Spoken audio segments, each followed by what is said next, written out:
I'm having a hard time seeing people. It's okay, I suppose. um, Congratulations. Some hard work, some good work happened here in this room and outside this room on this grounds. So, and when you have a moment, take some time to pat yourself on the back. It's good. It's not easy.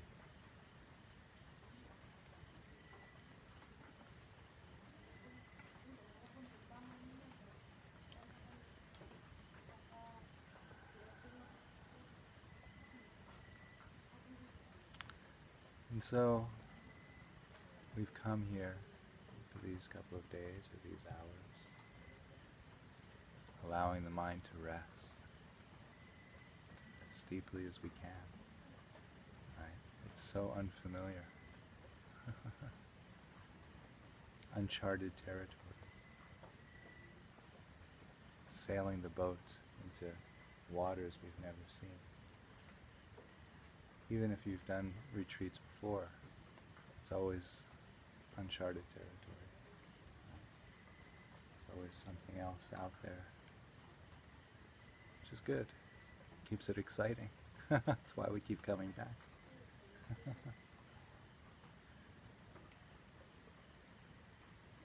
So, when the mind rests, that's silence.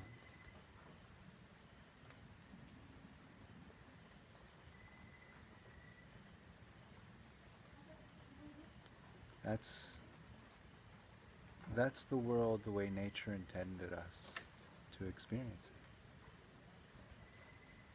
it. Right? No other animal is blessed or cursed, however you want to think of it, with this thinking mind that we know of. Right? No other species knows the difference between Monday or Tuesday.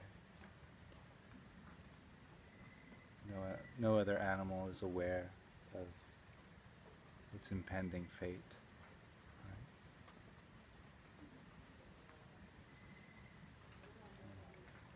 As human beings, we can exclusively take credit for that.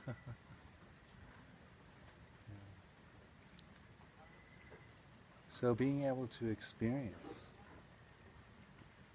firstly experience ourself, right?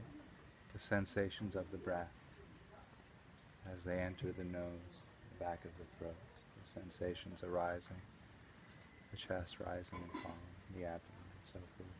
Without the mind, being able to experience that in its natural state, without, there's an itch there, or without I'm breathing shallow, or I'm breathing deep. Without any of those labels, we start to experience our body. It's actually very freeing, because most of us have an image of our body, right? And it's usually not very accurate. It's conditioned into us by culture and society, what our body should be like, should feel like. But when we come to meditation and we learn to experience the sensations of the body from the inside, it's a different experience. We're allowed to know our body very intimately, without the burden of words, of the verbal mind. There's a lot of beauty in that. We don't have to worry about what our body looks like, or feels like. We just feel it as it is, as it arises. Don't force anything or make any effort. Just let the body rest and experience it. So when we can do that,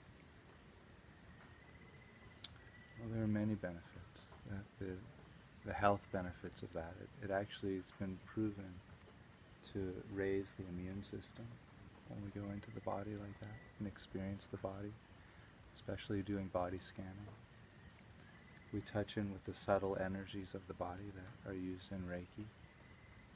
So we're actually healing the body when we do that type of awareness. And then experiencing the environment in that same nonverbal awareness, if possible. I know it's challenging. The thinking mind is always there. But using this weekend of silence to really get as close to it as we possibly can, to hear our world in a way that we haven't heard before. Right?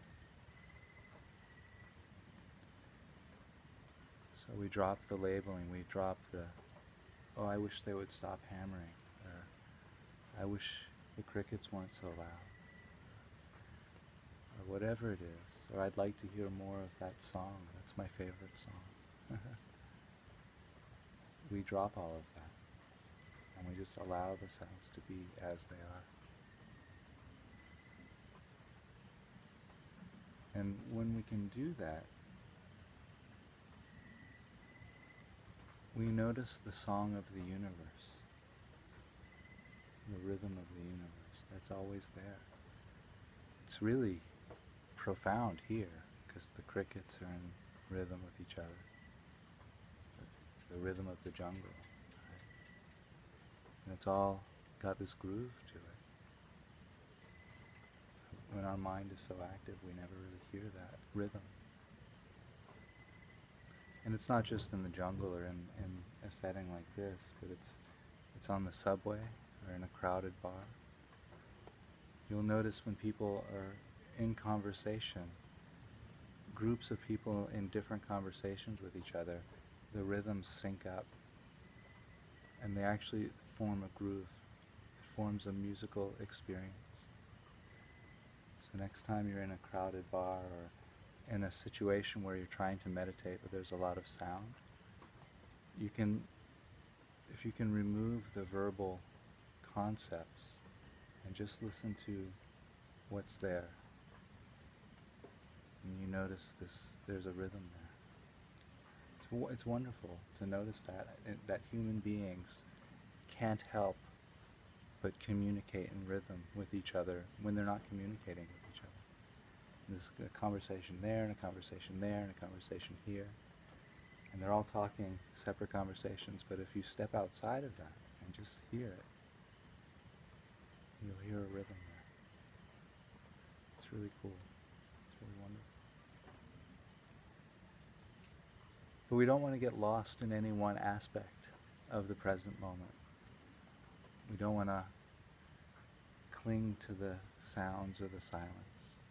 We don't want to cling to the body sensations of the breath or the body either. But we want to experience the whole present moment, all at the same time.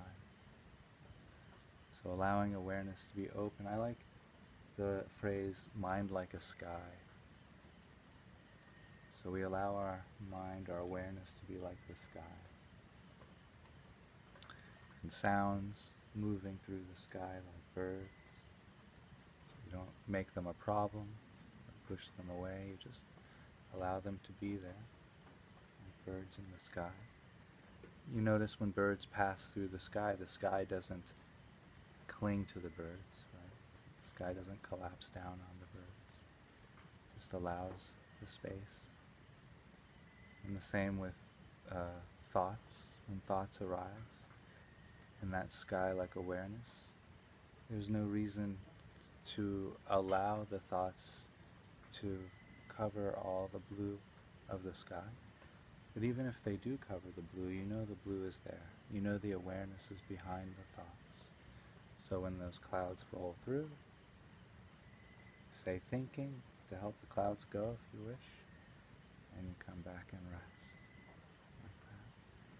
So it's not a problem. So the idea is to be like the sky, mind like the sky, and embracing the experience of the sounds and the body sensations at the same time. So they become one experience. the internal experience and the external experience. It's all arising in this same awareness. If it wasn't, you wouldn't recognize it, right? If it wasn't inside your awareness, where could it be? It almost seems obvious, right, when you put it that way. So there's nothing that you can label that isn't inside your awareness. You go to the internet and you can look at the Hubble telescope pictures and video. It's 79 billion light years away. And that's your awareness. That's how large your awareness is. If you take the time to go on YouTube and search Hubble telescope.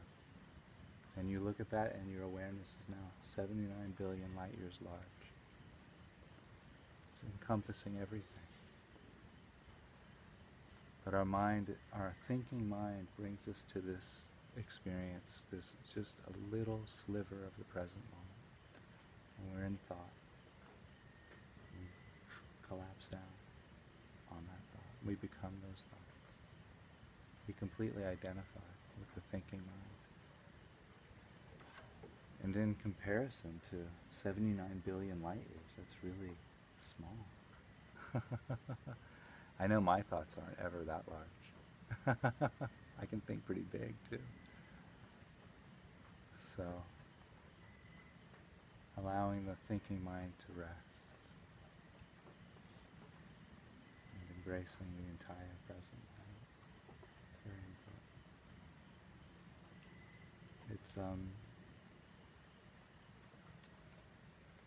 It makes life magical again.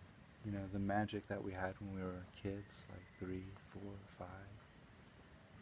And you just looked at the sky and wow, the mystery of it all. That returns when you can allow the verbal mind to rest. Then you walk down the street, the same street that you've walked down 5 years, 10 years, and everything's different now because you notice more.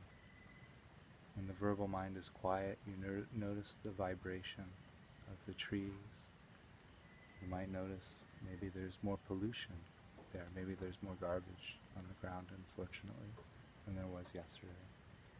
And you notice the cars are parked in a different place. Maybe there's puddles that weren't there yesterday. Or it could be anything, but when you take that walk and you're quiet, you become much more sensitive to the changes. You see the impermanency of life all around you. But you're not worried about it. It's not a problem. But you can recognize it and see. It makes life more exciting when you can walk down the same street 100 times and not be bored. Because everything's different every moment. It was the Greek philosopher Heraclitus, I think I'm saying that name right, that said you can never step into the same river twice because there's new water flowing in all the time. And it's the same when you live in the present moment without the burden of the verbal mind. That's how life begins to take that form, that you know that every moment is a new moment. And it's not just externally, it's your own body too. Your own body is different. And every moment we're breathing out raw material, atoms and molecules from our body. And with every other breath we breathe in raw materials, constantly circulating the materials, the building blocks, the DNA of our body. So it's not only the external world, but it's the internal world that's different with every moment too. And we start to be able to recognize that too when we can experience our body, hopefully the way we did today and this evening, without thinking about the body, but really just being inside the body. Like that. So there's so many wonderful benefits if we can just get the mind to shut up. But I do find the technique of using the word thinking to label the thoughts really is beneficial. It's labeling the thinking process, you've brought mindfulness to the activity of thought. And then you recognize that you don't have to always be thinking. It's a choice. But much like almost every other addiction, it doesn't feel like much like a choice, you know. It feels like you have to do it. That's how every addiction feels. You know? I have to have my morning coffee. It's just not a choice. The day doesn't start until I have it. And so that's an addiction too. And if you're a smoker, if you've been a smoker, you know what that feels like, right? So there are many kind of habits and addictions like that. But thinking, we don't often recognize that our thinking processes, we're addicted to our thoughts. But when we can bring mindfulness to that process, we step outside of the thinking process, we recognize that, and we start to be able to say, oh, I don't need to be thinking right now. The world doesn't end when my mind stops. Which is good. Yeah. And actually, it, as I said, it just becomes a much richer experience, much more honest. I think it was Rumi that first wrote, silence is the language of God, everything else is a bad translation. I like that. So what we're doing here today is trying to learn the language of God, so we don't have to go through bad translators.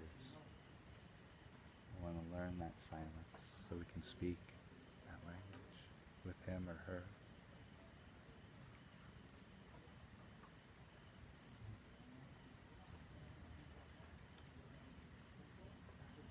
So I don't know how much else I want to ramble on about that.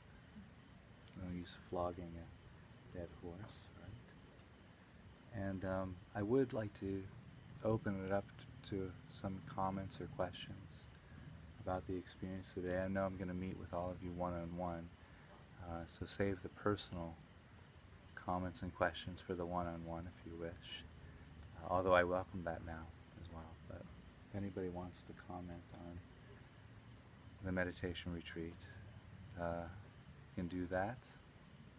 If you'd like to just come up here and smack me, you can do that as well. I'm often surprised at a retreat that nobody wants to physically hit me.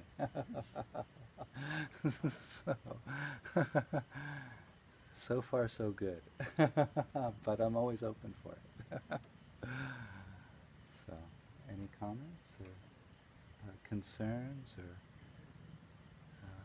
anything that anybody's experiencing? I'll comment. Yeah. The time after dinner and before the talk was very challenging for me. Like more than the most challenging part of the day. Uh-huh.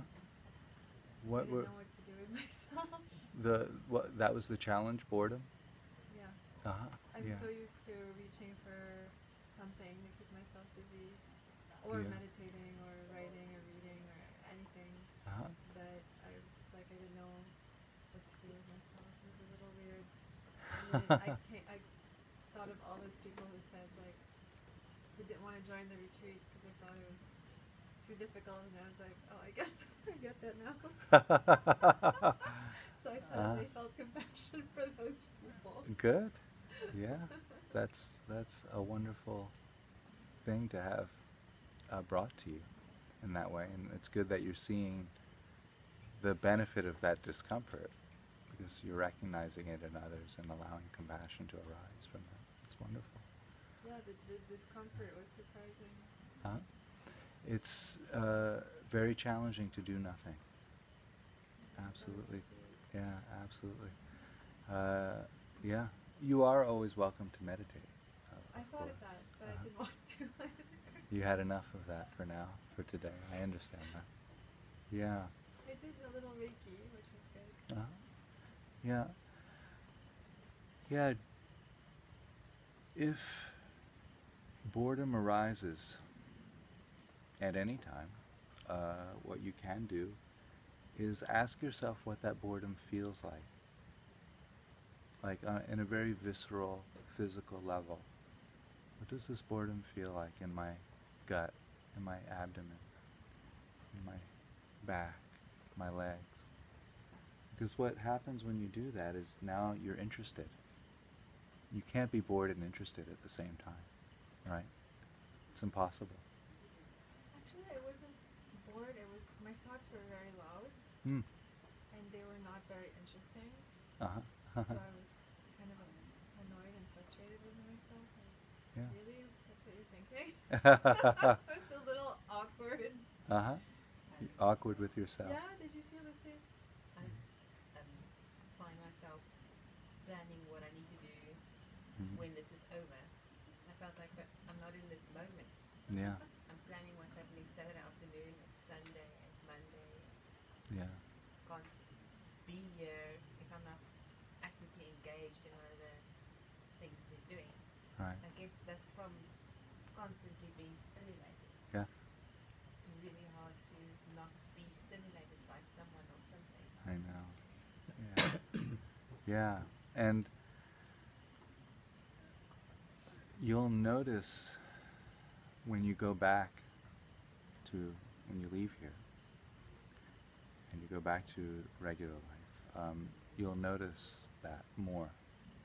That'll be well defined, even just from having that experience for an hour, sitting here, doing nothing, but being left with your own thoughts.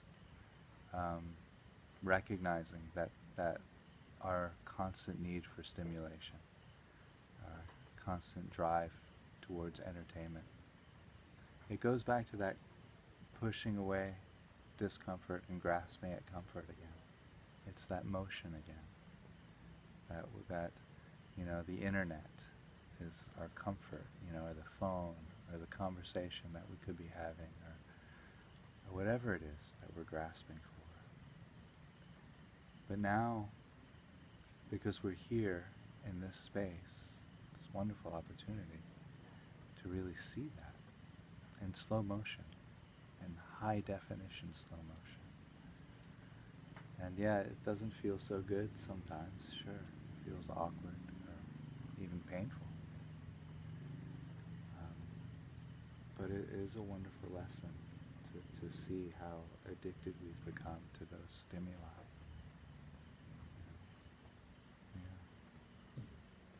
I wanted to journal. To journal.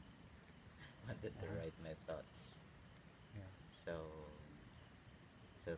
tempting to write. Yeah.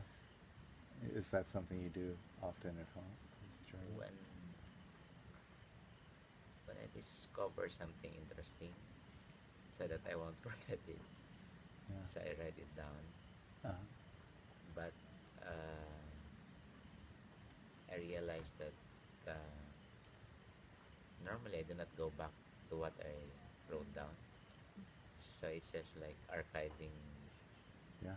the thought Uh-huh. for whatever motivation, rather than like enjoying the thought in that moment. Uh-huh. So, but since we cannot write, so I just enjoy the thought. And yeah, and you let yourself, you indulged your thinking like a bit. Uh-huh. That's fine too. Yeah. Thoughts are really, it's really something special. the thinking mind. But yeah, it does take us away from the present moment. Every thought. Every thought is laced with time. Either about the past or the future, or even thoughts about the present moment, take us away from the experience of the present moment. I used the example earlier of the ice cube, but you can do it now with the sound of the crickets. If you start to think about the sound of the crickets, you don't really hear the crickets that much anymore. Right? can try it now. Those crickets are really kind of grooving with each other. They're not too loud, not too soft.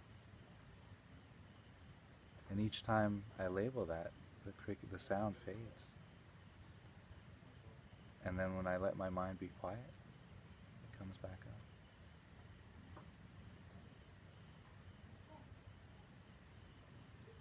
And so each thought takes us out of the experience of the present moment. Like that. It's not that thinking is necessarily bad. We don't want to demonize our gift of thought, the conceptual mind that the human being was gifted with. It can be an incredible tool. You know, we've created mathematics and science and medicines which allow us to live 4 times our life expectancy was before medicine. We've sent people to outer space and created Hollywood, this multi-billion-dollar entertainment machine to keep ourselves entertained.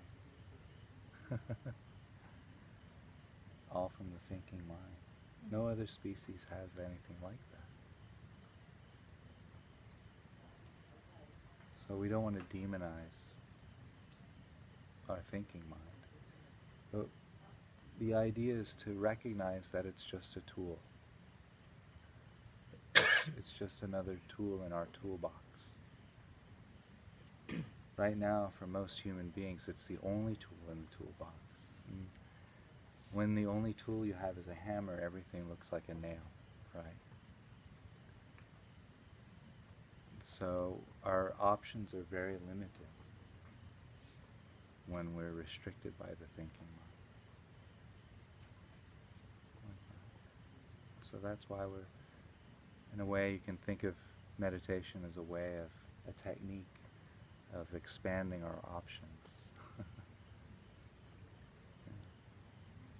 We go from seeing black and white to color.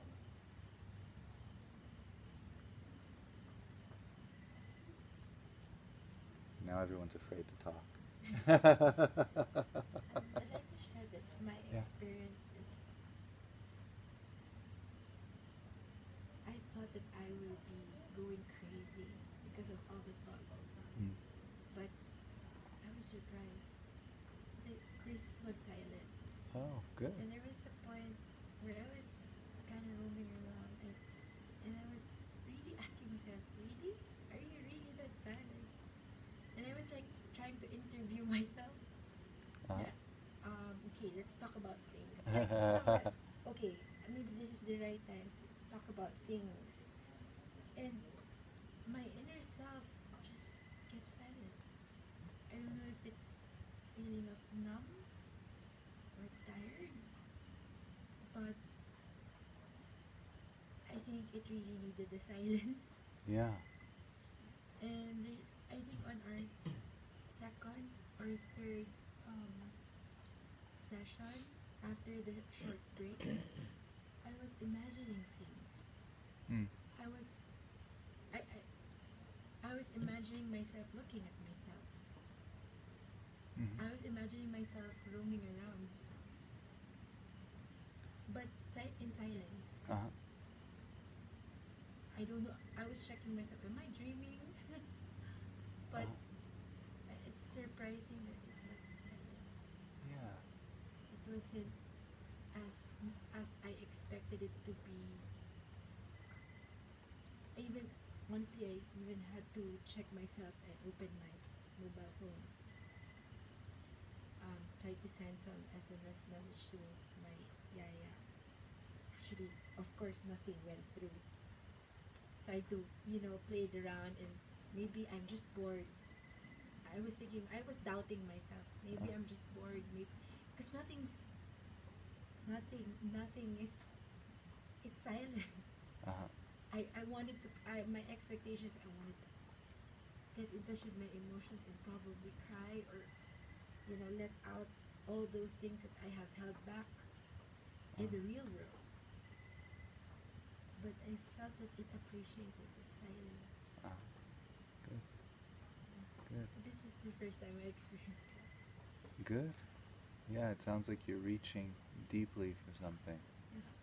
Yeah, that's wonderful to have that reach. Yeah. Um,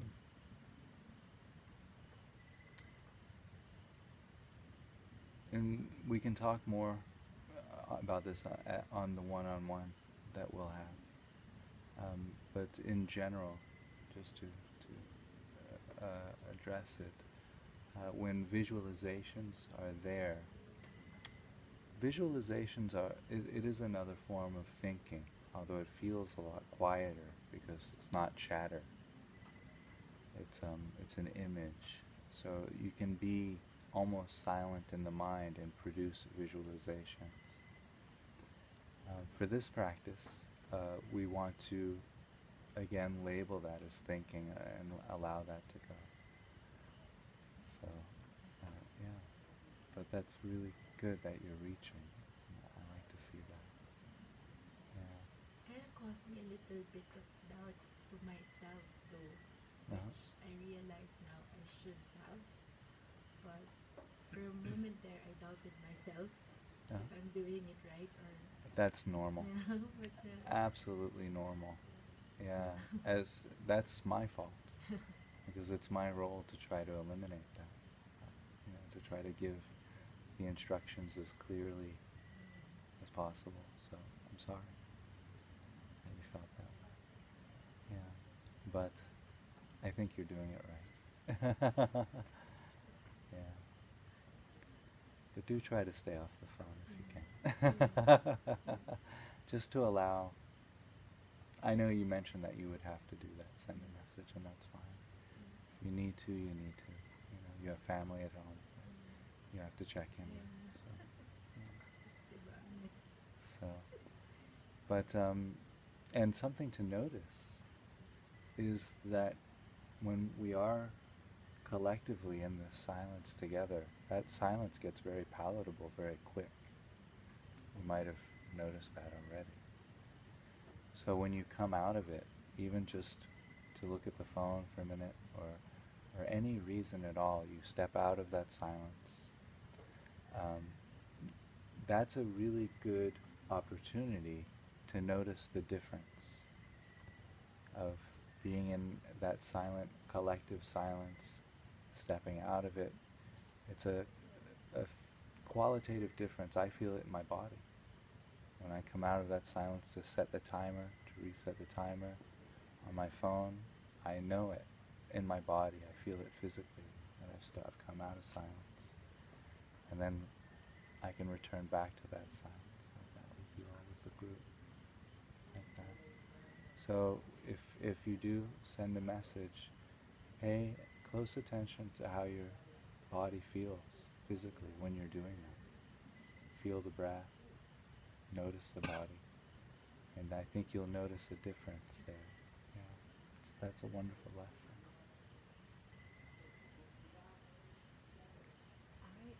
I felt that not speaking was not that hard for me, Mm. but for a very strange reason, I was even more aware of the other people around me than I would normally be. Mm. It's like it took effort to avoid catching someone's gaze. It's hard not to acknowledge other people when I feel so drawn and so close to them. Yeah. Sort of in a normal restaurant, I wouldn't notice someone walking in the door if I would just let it be. But here, every footstep or every breath or everybody else, and my expectation coming here was the opposite. Mm. I thought it would be much more just me, and but I don't know why I feel that strong connection. Mm-hmm. Yeah. I think it's challenging for me too. It's challenging not to acknowledge the other human beings that you've connected with on some level, even on just a social level. to be put in a space where you're told not to make eye contact with them or not to speak with them verbally. It's awkward, and it can be very uncomfortable, I think. So yeah, that's nothing out of the ordinary. I think I hear that. I've heard that before on retreats. That Seems like it takes a lot of energy to avoid others. well, when that comes up, ask that question: can I rest with this? Can I rest in this nonverbal experience or non-communicative experience? Yeah, and see what happens there. Yeah, yeah. It's just that question can sometimes allow that resting to come back. Say, okay. And if you accidentally make eye contact or smile, treat it as a thought. It's just another thought. Say, oh, that was thinking. Let that go. Come back into your space like that. It's really not a big deal. You know. Realize how big the non-verbal part is of being around other people. Yeah. Or you can look at it in the other direction too, and when you leave here, you'll recognize how important that communication is. Because when it's absent now, it's missing. So there's that too. Yeah. So I guess that kind of leads to my question, like that hour before the talk, we're still supposed to apply those precepts of not grasping our thoughts. Yeah, ideally, yeah. That's what I was struggling with. It's like, because my mind was acting up, and I was like, wait a minute, I'm not supposed to be. Am I allowed to be thinking right now that we're not sitting in meditation? And like, there's a conversation going on, and I was like, no, you're not supposed to be thinking. I'm sorry, and maybe I wasn't so clear. No. So but now it's clear. I had a doubt. That's why I was back and because my thinking was really loud. And during meditation, it was easier because I had that intention. I knew it was 30 minutes. Mm-hmm. But then after dinner, I was like, oh my God, there's an hour. What am I gonna do? Yeah. And I started, like thinking a lot. Yeah. The mind just wants to fill that space, where so. Okay, so we're supposed to bring the practice outside of the session. Ideally, yeah. Ideally. Yeah. And tomorrow when we do the walking meditation, that'll help too. That's another form. It was easier earlier because I walked around and I enjoyed the nature, with the rain and. Sure. Yeah, it's challenging in the rain. I'm going crazy. Yeah, so ideally allowing the mind to rest as much as possible over the next day and a half, 2 days, however long we have left.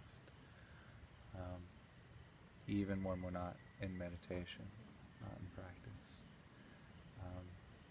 And just experience that.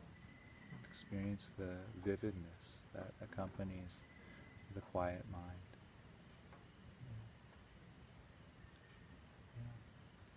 Good. Any other questions or comments about the experience we're having so far? Okay. So I'll talk a little bit about tomorrow, what's going to happen. I'm not going to give the whole introduction because then I'll have nothing to talk about tomorrow. So I don't want to spoil it. No spoilers. But tomorrow we go a little bit deeper into this practice. Not in the morning session. If you wake up for the morning session, you'll come. That nothing guided at the morning session. You come and you do the practice. You can do the breath and body. Do the breath and body and sounds. That's ideal. You can do all three at once. That would be good. But if you feel that's a little much, just do the breath and body in the morning sitting. And I'll be here, and anybody else who wants to join me is welcome. And then I think there's breakfast just after that, and then I give a little more of an introduction. But then we open our eyes, and we take in the visual field. And so we're taking in more of the present moment, and allowing the mind again to rest in that experience. Now that I find the most challenging, because we're, as human beings, so accustomed, unless we're blind, so accustomed to, when we open our eyes and look at the world, we map out everything with our mind, right? You go to the beach, immediately you're mapping out where the umbrellas are, where the closest spot is with the verbal mind to the ocean or the shade, or, you know, that person's wearing that kind of bathing suit, this person's wearing that kind of bathing suit, that person's fat, that person's skinny, or whatever it is, you know. The verbal mind is always mapping out our surroundings, our territory. I mean, arguably we probably wouldn't have survived as a species had we not had that skill, right? We would have fallen off a cliff or walked into the lion's den and gotten eaten, you know. That's because of our Darwinian struggles. We learned how to map out our world. That's not a problem. The problem is we mistake that map for reality. That's the problem. So, like I said earlier, the tree no longer has the life force of a tree. It just becomes the word of the tree. It just becomes tree. Dead. Okay. And not only do we do that with nature, but we do it with our fellow human beings often. Present company excluded, of course.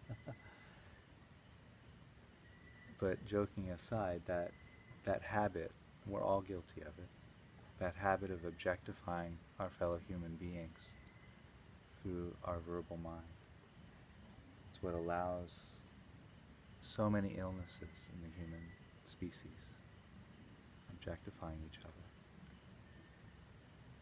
So by practicing opening the eyes in meditation and seeing the world without the labels,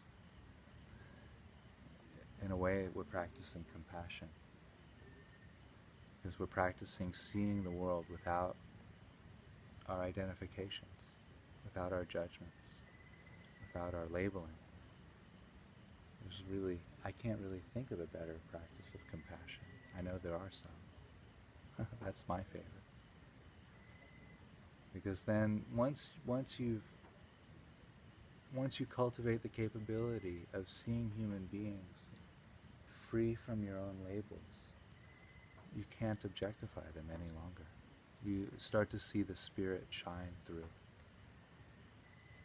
And you recognize that spirit shining through them is the same spirit shining through you. So it's a really important practice to be able to drop the labeling mind in the verbal field, in the visual field. So that's the task ahead. Looking at the chart, going into deeper waters. The winds are blowing. Hoist the sails. Onward. Into the deep.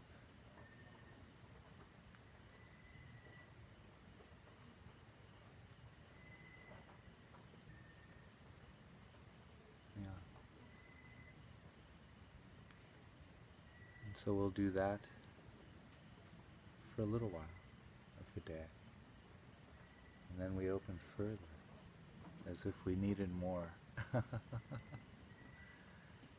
And we turn back inward to experience our emotional state. Any emotions that are arising during the present moment. no wrong emotion or right emotion. No wrong feeling or right feeling. And there again is another opportunity to practice that non-verbal awareness, that non-judgment.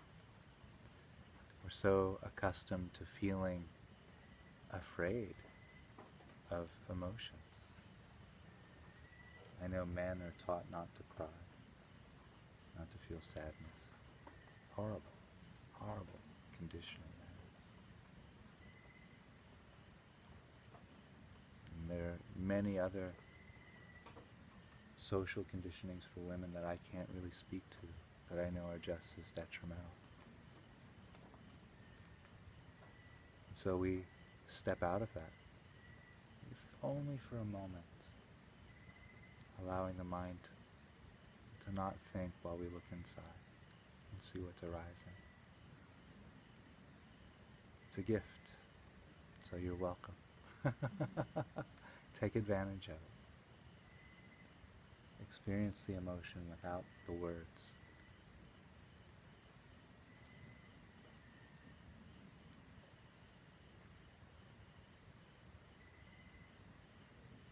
Learn to know what your emotions feel like in your body.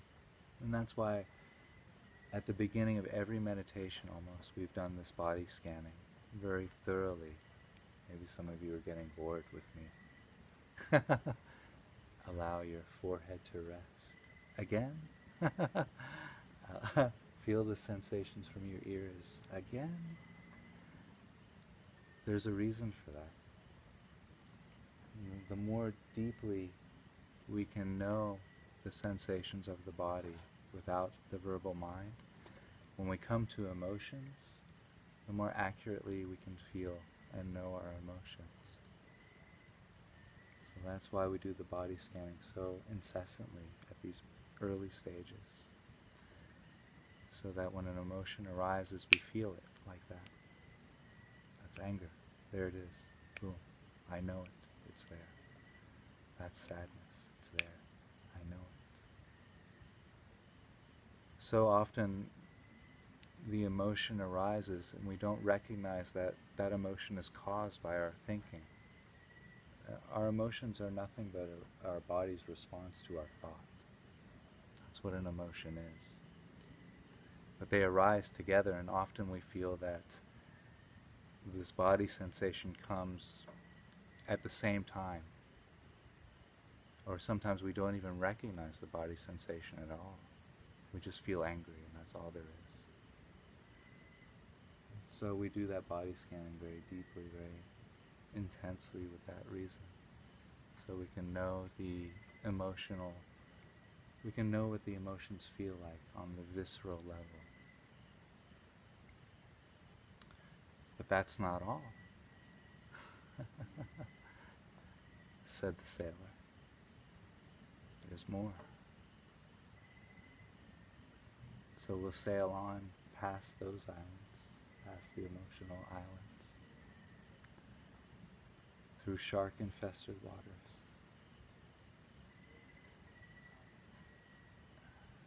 And then we rest with all of that.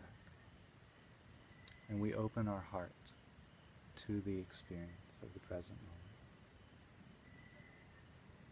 Really, that's such a beautiful practice, opening the heart to the present moment.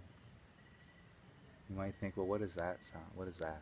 It seems so esoteric in a way, right? What does that mean?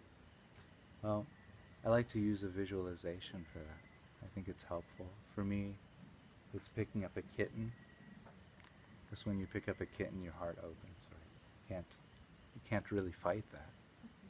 You look at a kitten's eyes, it's the size of your hand. They look at your eyes.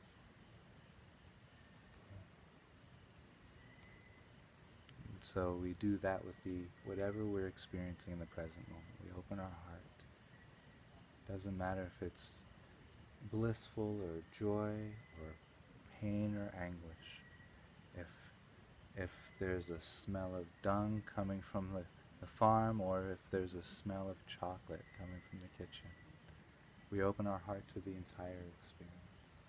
We don't pick and choose. we just open our heart, whatever's arising. And if you don't like kittens, you can use the visualization of meeting a loved one or a friend that you haven't seen in a long time. These dogs here are very cute too. I like that. They open my heart too when I look at the dog. So maybe that would work. But that's not all. There's one more stop on this journey before we drop anchor. And that is we experience the witness. In some yogic circles, that's called the capital S self. That might be familiar to some yogis.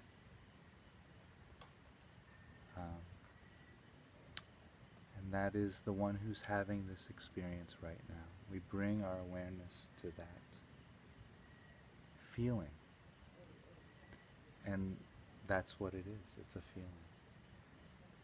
And we're going to really get to experience that.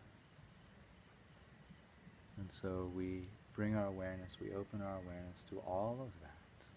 Because that's what we have with us in every present moment. It's so much, right? It's so rich. The present moment experience is so rich. We never, unless we take the time to be quiet, it's gone. We go through our whole life. We're on our deathbed and we're like, that was it? What happened? But there's so much there. This capital S self, which is vast. 79 billion light years vast and more. It's infinite. And that's just the self. And then we have the open heart. And we have the emotions, this rich body of emotions that as human beings we're gifted with. And then we have all of the sounds, all of the visual field, the rods and cones that the human beings are gifted with, this nervous system, that we can put all of this together. It's a miracle. And as far as we know, no other species sees reality in this way. Chameleons have two different eyes that swivel on two different axes. You can't imagine what the world looks like to a chameleon. We have this wonderful gift, this ability to see color, most people. The ability to experience a sunset. It's incredible.